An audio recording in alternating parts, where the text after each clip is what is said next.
Hello everyone, welcome back to our channel. I am Vanshika Soni and you are watching Ashish Coaching Classes. हमने class 8 के chapter 2 को start किया था जिसमें हमने काफ़ी सारे टॉपिक्स को कवर कर लिया है जैसे लैंड, सॉइल एंड वाटर। आज का हमारा क्लास होने वाला है natural vegetation and wild life resources. आज हम देखेंगे कि नेचुरल वेजिटेशन क्या है, इसका कंजर्वेशन कैसे करना है और इसका डिस्टर्बेंस कैसे हो रहा है, मतलब ह्यूमन एक्टिविटीज से कैसे इसे डिस्टर्ब किया जा रहा है। तो आज हम बात करने वाले हैं नेचुरल वेजिटेशन का, जो आपके क्लास 8 चैप्टर 2 का एक पार्ट है। ठीक है, तो हम स्टार्ट करते हैं अपने टॉपिक को। Natural vegetation and wild life क्या होता है। तो आपने देखा होगा कि आसपास में आपको बहुत सारे पेड़ पौधे या जीव जंतु दिखाई देते हैं। ठीक है, यही हमारे नेचुरल वेजिटेशन के अंदर आते हैं। अब हम उसे क्लासिफाई भी करेंगे। तो यहाँ पे एक बात दी हुई है, ये कहा गया है यहाँ पे, जैसे इस टॉपिक को स्टार्ट किया गया है कि कुछ स्कूल के बच्चे एक एग्जीबिशन में जाते हैं और वहां पे उन्होंने काफी सारी चीजें देखी। ठीक है, जैसे शॉल देखा या फिर हैंडीक्राफ्ट बैग देखा, इस तरह की काफी सारी चीजें थी, मतलब हैंडमेड चीजें थी। वो लोग उस चीजों को देख रहे थे और उन्हें वो काफी ज्यादा अच्छा लग रहा था। उसमें से एक बच्ची बोलती है कि ये देखो, ये शॉल कितना सुंदर दिखाई दे रहा है, और वो जो शॉल था वो सिल्क का बना हुआ शॉल था। तो टीचर रिप्लाई करती है, ये जो शॉल है ये सिल्क से बना हुआ शॉल है, और ये जो सिल्क है ये हमें सिल्क वॉर्म से मिलता है। सिल्क वॉर्म एक कीड़ा होता है, टीचर उनको बताती हैं। ये कीड़ा जो होता है मलबेरी के पौधे पर इसे ग्रोथ कराया जाता है या पाला जाता है, और इसी से फिर सिल्क निकलता है, और इस सिल्क से हम काफी सारी चीजें बनाते हैं। सिल्क के कपड़े बनते हैं, सिल्क की साड़ियां बनती हैं, सिल्क से शॉल बनता है जो कि बहुत ही ज्यादा खूबसूरत होता है। तो टीचर उनको ये सारी चीजें दिखाती हैं और समझाती हैं, और इस तरीके से बच्चों को पता चलता है कि एनिमल्स और प्लांट्स हमें काफी सारी चीजें प्रोवाइड करते हैं जिनसे हम काफी सारी यूजफुल चीजों को बनाते हैं।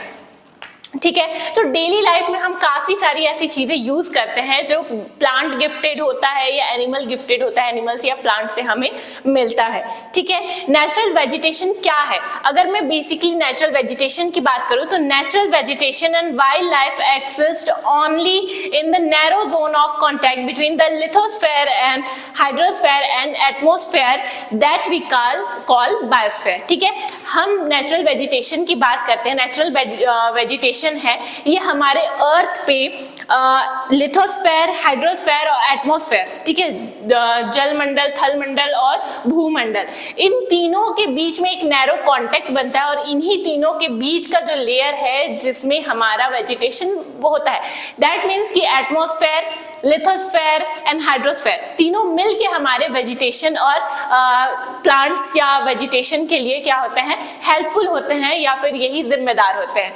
ठीक है, बिना इनके पॉसिबल नहीं है। इसके बाद हम देखते हैं कि यहाँ पे जो नेचुरल वेजिटेशन है हमारा, ये हमें काफ़ी सारी चीज़ें प्रोवाइड करता है। अगर हम प्लांट्स की बात करें, नेचुरल वेजिटेशन में प्लांट्स भी आते हैं, एनिमल्स भी आते हैं। आपको काफ़ी सारी चीज़ें प्लांट से मिलती हैं, जैसे यहाँ पे दिया हुआ है, जैसे टिम्बर, ठीक है, timber shelter to animals, produce oxygen, to breathe, protect, so essential for growing crop soil. ठीक है, देखिए यहाँ पे बोल रहा है कि प्लांट्स ऐसे नेचुरल वेजिटेशन है जो हमें काफी सारी चीजें प्रोवाइड करते हैं, यानी लकड़ी प्रोवाइड करते हैं, घर बनाने के लिए लकड़ी हो, जलाऊ लकड़ी हो, इमारती लकड़ी हो, ये सारी चीजें प्रोवाइड करते हैं। ऑक्सीजन प्रोवाइड करते हैं जिससे हम सांस लेते हैं। ठीक है, सांस लेने के लिए हमें जो ऑक्सीजन मिलता है ये भी प्लांट्स प्रोवाइड करते हैं। और तो और ये सॉइल के ऐसे एसेंशियल पार्ट्स को प्रोटेक्ट करते हैं, चीजों को प्रोटेक्ट करते हैं, हेल्प करते हैं उसमें, जिससे प्लांट ग्रो होता है। ठीक है, या आप बोलो ह्यूमस की जब बात करें तो यही प्लांट्स जब डेड हो जाते हैं तो इन्हीं के जो रिमेन्स है मिट्टी में मिक्स होते हैं और ह्यूमस का फॉर्मेशन करते हैं। इसके अलावा ये काफी सारे एनिमल्स को शेल्टर भी देते हैं, आवास देते हैं जहाँ पे वो एनिमल्स रहते हैं। डेंस फॉरेस्ट में सबसे ज्यादा एनिमल्स पाए जाते हैं। डेंस फॉरेस्ट क्या से बना है? प्लांट से, ट्रीज से। ठीक है, तो ये काफी सारे एनिमल्स को क्या करता है, शेल्टर प्रोवाइड करता है। अंडरग्राउंड वाटर स्टोरेज में भी काफी ज्यादा हेल्प करते हैं प्लांट्स जहाँ पे होते हैं वहाँ के सॉइल काफी ज्यादा वाटर को क्या करती है, एब्जॉर्ब करती है, जिससे अंडरग्राउंड वाटर काफी ज्यादा रिजर्व हो सकता है। ठीक है, हमें फ्रूट्स देते हैं, नट्स, लेटेक्स, लैटेक्स और रबर, ये सारी जो चीजें बनती है ये भी बेसिकली प्लांट से ही हमें मिलती हैं, ठीक है। Gum, medicinal plants, also paper that we use to study, यानी पढ़ने के लिए जो पेपर का हम यूज कर रहे हैं, जिस चीज से ये बुक छपी हुई है, इस बुक जिस पे छपी हुई है वो एक पेपर है, और ये पेपर भी हमें क्या से मिला है, प्लांट से। तो प्लांट हमें काफी ज्यादा इंपॉर्टेंट चीजें प्रोवाइड करता है, ठीक है। वाइल्ड लाइफ की बात करें तो वाइल्ड लाइफ में ऐसे एनिमल्स आते हैं, बर्ड्स आते हैं, इवन इंसेक्ट्स आते हैं, ये सारी चीजें आती हैं, मतलब बड़े से बड़े जानवर और छोटे से छोटा इंसेक्ट भी इसमें आता है। और ये सारे डायरेक्ट इनडायरेक्ट एक दूसरे पर डिपेंड होते हैं, ठीक है। जो अगर हम बात करें फूड चेन की, सारे प्लांट्स या एनिमल्स एक दूसरे से कनेक्ट होते हैं, आप इसको फूड चेन में पढ़ चुके हैं, ठीक है। यहाँ पे अगर हम बात करें तो जो इंसेक्ट्स हैं ये भी बहुत ज्यादा इंपॉर्टेंट है। बात करें बीज की तो वो भी बहुत इंपॉर्टेंट है, या बड़े एनिमल्स लायन, टाइगर्स, इन सब की बात करें तो वो भी काफी ज्यादा इंपॉर्टेंट है, क्योंकि ये मिलकर क्या करते हैं, हमारे नेचुरल वेजिटेशन को कंप्लीट करते हैं, नेचुरल वेजिटेशन बनाते हैं। अगर इनमें से कोई भी ऐसी स्पीसीज है जो बहुत ज्यादा बढ़ जाती है और दूसरी स्पीसीज घटती है, तो हमारा नेचुरल वेजिटेशन काफी ज्यादा खतरे में आ सकता है। क्योंकि जैसे मान लीजिए एक छोटा सा ग्रास होपर है, इस ग्रास होपर को कोई दूसरा जानवर खा रहा है, फॉर एग्जाम्पल मान लीजिए कोई टिड्डा है और उस टिड्डे को सांप खा लेता है, या फिर चूहा खा रहा है, बिल्ली खा रही है, ठीक है, ये सारी, तो इनको फिर बड़े जानवर खाते हैं। इनसे बड़े जानवर हो सकता है फॉक्स हो या वॉल्फ हो या फिर लायंस हो, ठीक है। तो इस तरीके से क्या होता है, छोटी छोटे जीवों को बड़े जीव खाते हैं, बड़े जीवों को और बड़े जीव खाते हैं, और लास्ट में जो डेड एनिमल्स होते हैं उनको डीकम्पोजर्स क्या करते हैं, यानी छोटे जो माइक्रो ऑर्गेनिजम्स होते हैं या इंसेक्ट्स होते हैं, ये इनको डीकम्पोज करने का काम करते हैं, जिससे हमारा जो नेचर है वो बिल्कुल बैलेंस्ड होता है। अगर इनमें से कोई भी कड़ी टूट जाती है या कोई भी एनिमल ऐसा है जिनका पॉपुलेशन बहुत ज्यादा हो जाता है और दूसरे का कम होता है, तो ये बहुत ज्यादा इफेक्ट कर सकता है हमारे इन्वायरमेंट को, ठीक है। तो इस तरीके से हमने नेचुरल वेजिटेशन में वाइल्ड लाइफ को देखा कि वो कितनी ज्यादा इंपॉर्टेंट है। तो हमने देख लिया natural vegetation and wild life. Natural vegetation से आपको समझ में आ रहा है, मैंने प्लांट्स की बात की कि प्लांट्स हमारे लिए कितने इंपॉर्टेंट है, और वाइल्ड लाइफ में हम ऐसे जानवरों को देखते हैं, बड़े से बड़े, छोटे से छोटे, यानी इंसेक्ट से लेकर बहुत सारे एनिमल्स, इनको देखते हैं कि ये हमारे नेचर में एक नेचुरल रिसोर्स की तरह है और ये बहुत ज्यादा ही हमारे लिए इंपॉर्टेंट है। देखते हैं आप डिस्टर्बेंस ऑफ नेचुरल वेजिटेशन, किस तरीके से इस नेचुरल वेजिटेशन को डिस्टर्ब किया जा रहा है, इस पे क्या कर रहे हैं, गलत इफेक्ट आ रहे हैं। तो यहाँ पे दिया हुआ है ग्रोथ ऑफ वेजिटेशन इस चीज पे डिपेंड करता है कि किसी भी जगह का टेम्परेचर और मॉइस्चर क्या है।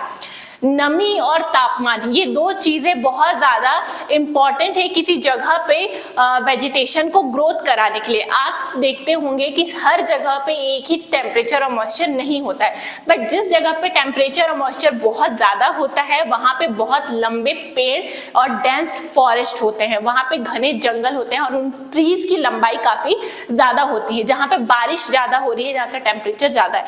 अगर हम बात करें कम बारिश की, थोड़ा कम टेम्परेचर की, तो वहां पे ऐसे पेड़ है जो थोड़े शॉर्ट हैं और ग्रास लैंड्स डेवलप करते हैं, छोटे मोटे ग्रास होते हैं। तो इस टाइप का वेजिटेशन वहां पे होता है जहां मॉडरेट टेम्परेचर होता है और रेनफॉल थोड़ा कम होता है। अगर हम बात करें रेनफॉल बहुत ज्यादा कम की और टेम्परेचर बहुत ज्यादा, यानी टेम्परेचर बहुत ही ज्यादा है, रेनफॉल बहुत ही कम है, जैसे डेजर्ट्स की बात करें तो यहाँ पे जो होता है जो वेजिटेशन होता है वो बहुत कांटेदार होता है, बहुत छोटे छोटे पौधे पाए जाते हैं।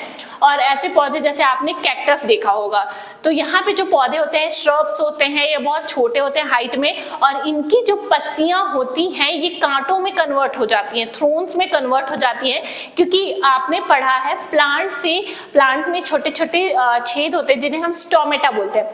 स्टोमेटा से क्या होता है, बहुत सारा वाटर लॉस होता है प्लांट्स का, तो लीव्स में स्टोमेटा प्रेजेंट होता है, इसलिए इनके लीव्स कन्वर्ट हो जाते हैं थ्रोन्स में, ताकि एक्स्ट्रा वाटर को क्या किया जाए, टेम्परेचर तो वहां ज्यादा है ही, तो वाटर लॉस से बचाने के लिए इनकी पत्तियां जो हैं कांटों में कन्वर्ट हो जाती हैं, मतलब थ्रोन्स में कन्वर्ट हो जाती हैं। तो जैसे जैसे जगह हम देख रहे हैं जहाँ टेम्परेचर बहुत ज्यादा है, पानी बहुत कम है, वहाँ झाड़ियां मिल रही हैं, या फिर श्रब्स बोल सकते हो आप, श्रब्स और छोटे छोटे कांटों वाले पौधे मिल रहे हैं। जहाँ का टेम्परेचर थोड़ा ज्यादा और रेनफॉल थोड़ा कम है, ठीक है। वहां पे छोटे हाइट के पौधे मिलते हैं, छोटे हाइट के ट्रीज मिलते हैं, ग्रासलैंड्स मिलते हैं। जहाँ का टेम्परेचर कम है और बहुत ज्यादा मॉइस्चर है, वहां के पेड़ जो होते हैं बहुत लंबे होते हैं और डेंस फॉरेस्ट वहां पर पाए जाते हैं, ठीक है। डेजर्ट्स के जो प्लांट्स होते हैं इनकी रूट काफी ज्यादा अंदर तक होती है, ठीक है, ताकि ये मिट्टी से वाटर को एब्जॉर्ब कर सकें, ठीक है। अब देखते हैं forest are broadly classified as evergreen and deciduous forest. दो तरीके से हम फॉरेस्ट को क्या करते हैं, क्लासिफाई करते हैं, ठीक है। दो तरीके से हम फॉरेस्ट को क्लासिफाई करते हैं। एक होता है हमारा एवरग्रीन फॉरेस्ट, एवरग्रीन फॉरेस्ट, और एक होता है डिसीडियस फॉरेस्ट, ठीक है।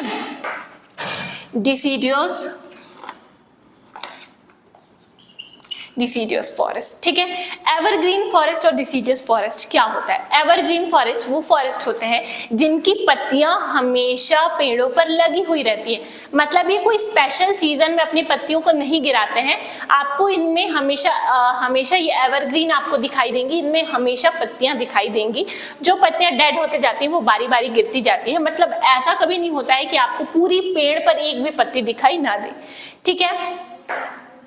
और ये जो डिसीडियस फॉरेस्ट होता है, ये ऐसे फॉरेस्ट होते हैं, ऐसे जगहों पर होते हैं जहाँ सीजनल मतलब जब कोई ऐसा स्पेशल सीजन आता है जिसमें ये अपने सारे पत्तियों को एक बार गिरा देते हैं। इसका मेन रीजन होता है वाटर लॉस को बचाना।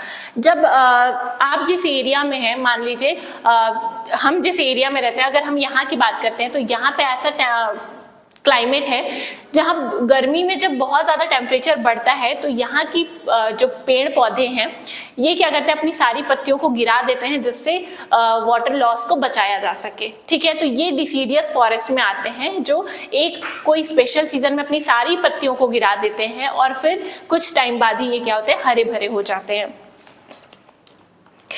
ठीक है। इसके बाद हम देखते हैं कि डिस्ट्रीब्यूशन के अकॉर्डिंग इसे ट्रॉपिकल एंड टेम्परेचर बेस्ड में दो तरीके से और डिवाइड किया गया है, ठीक है। मतलब अलग अलग लैटिट्यूड में पाए जाने वाले ट्रीज, प्लांट्स या फॉरेस्ट अलग अलग टाइप के हो सकते हैं। फिर हम देखते हैं कि आज जितने ज़्यादा पॉपुलेशन हमारी कंट्री में है या हमारे अर्थ पे है, क्या अगर आप 200 साल पहले की बात करो तो क्या इतना ही पॉपुलेशन था? नहीं, पॉपुलेशन हमेशा ग्रोथ कर रहा है। अगर हम 200 साल पहले की बात करें तो पॉपुलेशन काफ़ी ज़्यादा कम था, लेकिन आज की बात करें तो पिछले 200 साल के मुकाबले अभी का पॉपुलेशन बहुत ही ज़्यादा है। तो इतने ज़्यादा पॉपुलेशन को फीड करने के लिए, रहने के जगह देने के लिए क्या कर रहे हैं हम? पेड़ों को काट रहे हैं। पेड़ों को काटा जा रहा है जिससे खेती के लिए ज़मीन, एग्रीकल्चरल लैंड हम लोग को मिल सके, फिर इमारत बनाने के लिए, घर बनाने के लिए हमें ज़मीन मिल सके। तो हम क्या कर रहे हैं, पेड़ों को काट रहे हैं। यही तो है डिस्टर्बेंस ऑफ नेचुरल वेजिटेशन। आप फॉरेस्ट काट रहे हैं, फॉरेस्ट में रहने वाले एनिमल्स, इससे बहुत ज़्यादा इनको क्या हो रहा है, नुकसान हो रहा है। काफ़ी सारे एनिमल्स तो ऐसे हैं जो इंडेंजर्ड एनिमल की कैटेगरी में आ गए हैं, या बार बार क्या हो रहा है, उनकी प्रजाति बहुत ज़्यादा घटने लग रही है, ठीक है। तो हम देख रहे हैं कि पॉपुलेशन ग्रोथ के कारण हमें खाने के लिए अन्न ज़्यादा चाहिए, जिसके लिए हमको क्रॉप कल्टीवेट करना पड़ेगा। क्रॉप कल्टीवेट करने के लिए हमें ज़मीन चाहिए, ज़मीन के लिए हम फॉरेस्ट को काट रहे हैं। फॉरेस्ट के कटने से एक तो वेजिटेशन हमारा खराब हो ही रहा है, कम हो ही रहा है, फॉरेस्ट घट रहे हैं। दूसरे तरीके से हम और भी देखें तो फॉरेस्ट में जो रहने वाले जानवर है वो डिस्टर्ब हो रहे हैं। उनका जो शेल्टर था वो तो फॉरेस्ट ही था, अब फॉरेस्ट को ही हम हटा देने तो वो बेचारे कहाँ जाएंगे, ठीक है। तो वो भी डिस्टर्ब हो रहे हैं। इस तरीके से एनिमल की प्रजाति भी खत्म होते जा रही है धीरे धीरे, ठीक है। तो ये है डिस्टर्बेंस ऑफ नेचुरल वेजिटेशन, ठीक है। अब हम देखते हैं कंजर्वेशन ऑफ नेचुरल वेजिटेशन, ठीक है। हम किस तरीके से अपने नेचुरल रिसोर्स को, नेचुरल वेजिटेशन को क्या कर सकते हैं, कंजर्व कर सकते हैं। तो फॉरेस्ट हमारा वेल्थ है, ये बात तो क्लियर है कि फॉरेस्ट ही हमारा वेल्थ है। और प्लांट्स जो होता है एनिमल को शेल्टर देता है, यानी घर प्रोवाइड करता है, आवास प्रोवाइड करता है, और इनके बीच में इकोसिस्टम बना हुआ रहता है, ठीक है। फॉरेस्ट में ही एनिमल्स रहते हैं और इन दोनों में आपस में इकोसिस्टम बना रहता है इनके रहने से, ठीक। अब देखते हैं अगर आप फॉरेस्ट को काट रहे हैं, ठीक है, तो एनिमल तो डिस्टर्ब हो रहे हैं, साथ ही साथ आपका क्लाइमेट भी बहुत ज्यादा डिस्टर्ब हो रहा है, क्लाइमेट में भी बहुत ज्यादा इंटरफेरेंस हो रहा है, ठीक है। और ये सारी चीजें ह्यूमन एक्टिविटी से हो रही हैं। ह्यूमन एक्टिविटी से काफी ज्यादा नुकसान हो रहा है फॉरेस्ट को भी और एनिमल्स को भी। कुछ स्पीसीज ऐसे हैं जो इंडेंजर्ड कैटेगरी में आ चुके हैं और कुछ तो ऐसे हैं जो एकदम खत्म होने की कगार पे और कुछ बहुत खत्म भी हो चुके हैं, ठीक है। तो deforestation, soil erosion, constructional activity, forest fire, tsunami, landslide, ये कुछ ऐसे चीजें हैं, ऐसे रीजंस हैं जो ह्यूमन एक्टिविटी और नेचुरल फैक्टर्स हैं, ठीक है, जिनसे क्या हो रहा है, हमारे वेजिटेशन को काफी ज्यादा प्रॉब्लम हो रही है, हमारे वेजिटेशन को डिस्टर्ब किया जा रहा है, ठीक है। अगर हम एनिमल्स को भी बचाना चाहें, अगर हम एनिमल्स को बचाना चाहते हैं, फॉरेस्ट को भी बचाना चाहते हैं, तो हम सब मिलकर एक साथ क्या कर सकते हैं, इसके लिए प्रैक्टिस कर सकते हैं। बहुत सारी ऐसी चीजें हैं जो हम कर सकते हैं फॉरेस्ट और वाइल्ड लाइफ को बचाने के लिए। तो मेनली अभी जो पोचिंग है, इसके कारण काफी ज्यादा एनिमल्स को हंटिंग किया जा रहा है, हंट किया जा रहा है, इनके सिंग के लिए, इनके दांत के लिए, इनके फर के लिए, ठीक है, इनके बोन्स के लिए एनिमल्स को हंट किया जाता है और ट्रेड किया जाता है इनसे मिली हुई चीजों का।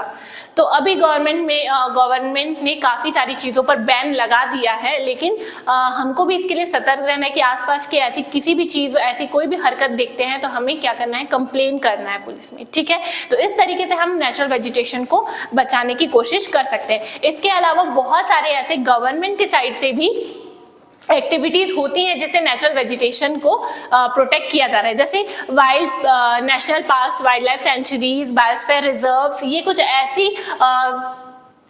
ऐसी चीजें हैं जो फॉरेस्ट को और हमारे एनिमल्स को प्रोटेक्ट करने का काम करिए। नेशनल पार्क्स में हम ऐसे एनिमल्स को रखते हैं जिनको हम प्रोटेक्ट करना चाहते हैं, ठीक है। और इस एरिया में जो नेशनल पार्क है, यहाँ पे हंटिंग या फिर कटिंग ऑफ ट्रीज बिल्कुल प्रोहिबिटेड रहता है। वाइल्ड लाइफ सेंचुरीज में एक एरिया ऐसा बनाया जाता है, ऐसे एरियाज में ऐसे एनिमल्स को प्रोटेक्ट किया जाता है जो इंडेंजर्ड एनिमल हो, ठीक है, उनको बिल्कुल उनका नेचुरल आवास वहां पे दिया जाता है। बायोस्फीयर रिजर्व, इसका मतलब यह है कि कोई एनिमल जिस जगह पे रह रहा है, गवर्नमेंट उसको पूरा रिजर्व कर देती है, वहां पे हंटिंग या ह्यूमन एक्टिविटी बिल्कुल बैन कर देती है। इस तरीके से उनको उनके ही आवास में प्रोटेक्ट किया जाता है, ठीक है।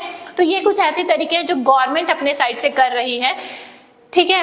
अब इन्वायरमेंट को अगर बैलेंस बनाए रखना है, इन्वायरमेंट में बैलेंस बनाए रखना है, तो ये बहुत जरूरी है कि गवर्नमेंट के साथ साथ सोसाइटी भी क्या करे, इन सब चीजों के लिए सतर्क रहे, ठीक है। अब सोसाइटी को सतर्क करने के लिए गवर्नमेंट और भी चीजें कर रही है, जैसे वन महोत्सव जैसे कार्यक्रम को चला रही है, वन महोत्सव जैसे कार्यक्रम को आगे बढ़ा रही है। इन कार्यक्रमों के थ्रू हमें बताया जाता है कि प्लांट्स हमारे लिए कितने जरूरी है, फॉरेस्ट हमारे लिए कितने जरूरी है, वाइल्ड लाइफ हमारे लिए कितना ज्यादा जरूरी है। तो हमें इनको प्रोटेक्ट करना चाहिए और ये प्रोटेक्शन, वाइल्ड लाइफ को प्रोटेक्ट करना, फॉरेस्ट को प्रोटेक्ट करना हर एक सिटीजन का कर्तव्य है, ठीक है। तो सरकार के साइड से भी काफी सारी चीजें हो रही है और हमें भी क्या करना चाहिए, इनमें बढ़ चढ़ के पार्टिसिपेट करना चाहिए, लोगों को सिखाना चाहिए कि वाइल्ड लाइफ को कैसे कंजर्व किया जाता है, फॉरेस्ट हमारे लिए कितने इंपॉर्टेंट है, इनसे हमें कितनी इंपॉर्टेंट चीजें मिलती हैं। तो अगर आप किसी भी रीजन से एक पेड़ काटते हो तो उसके जगह पे कम से कम आपको 2 से 3 पेड़ तो लगाने ही चाहिए, ठीक है। इस तरीके से हमारा चैप्टर 2 होता है पूरा कंप्लीट। और नेक्स्ट वीडियो जो हमारा रहेगा चैप्टर 3 के ऊपर रहेगा। तो बेसिकली चैप्टर 2 कंप्लीट हो चुका है। अगर आपको ये क्लास पसंद आया हो तो please like, share and subscribe करिएगा। And thanks for watching.